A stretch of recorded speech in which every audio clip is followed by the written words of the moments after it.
Chapter 1056. Anything in exchange? Wesley blinked at Wilbur. Sir, I haven't got a penny on me. I can't give you anything. Wilbur sighed. Well, I'm really sorry, but I can't help you. Please go back. He turned around, heading across the bridge. Wesley remained outside, crying and screaming, yet Wilbur did not respond to him. There were too many problems going on in the world, and he could not tend to everything at once. What if people came to him every time they needed the slightest bit of help from him after this? Should he just do it then? Wilbur could forget about cultivating if he were to say yes to that. He would have his work cut out for him just running around helping everyone like Mother Teresa. Charles sighed as well, returning to the security room to resume his shift. Wesley remained kneeling where he was. Wilbur did not kick him out, and thus Charles said nothing either. Wilbur returned to his room.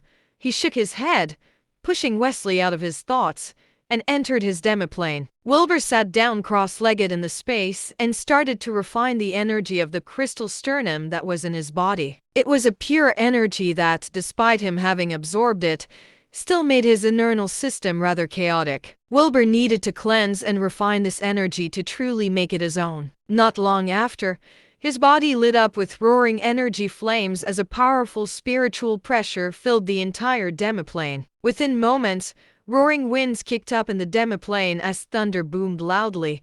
It was as though a natural disaster was about to take place. It was unclear how much time had passed when the winds and thunder in the demiplane finally died down, and the roaring energy flames were finally absorbed into Wilbur's body. Just then, a complete inscription lit up on Wilbur's body, making it look like he was covered in tattoos. Wilbur slowly got to his feet, letting out a satisfied smile at the sight of the inscription. His dragon's chant had finally leveled up. His powers had risen to another level, and the inscription on his body was a visualization of just how his power was so immense that it manifested physically. The energy that was currently in his body, paired with his dragon's powers, practically made him reach the peak of the sanctuary level.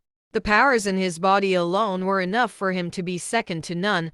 On top of that, he also had the spiritual furnace that allowed him to store even more powerful spiritual energy. Wilbur grinned, and the scripture on his body faded as he gripped the historical halberd. His second consciousness had already begun analyzing the cultivation lessons learned through the historical halberd, and it was clear that the weapon itself held its own secrets. Wilbur channeled all his spiritual energy into himself, and more information came flowing out. A while later, Wilbur let out a cry before channeling all his powers into the halberd. The halberd let out a series of clicking noises. All of a sudden, it expanded to about 10 meters long, exploding with a terrifying spiritual pressure. The historical halberd increased in weight as well, to the point that even someone with Wilbur's strength found it heavy to wield. Wilbur reckoned that the halberd weighed at least 5 tons. One strike would be enough to affect most people at the sanctuary level,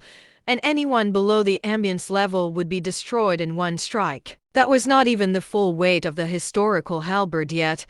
It was only what Wilbur could handle at the moment. Wilbur now knew that the Cook family ancestor had become a cultivator through combat. The ancestor had made the halberd himself, and its sole attribute was weight. Even the 50,000 kilograms it currently weighed was already terrifying enough.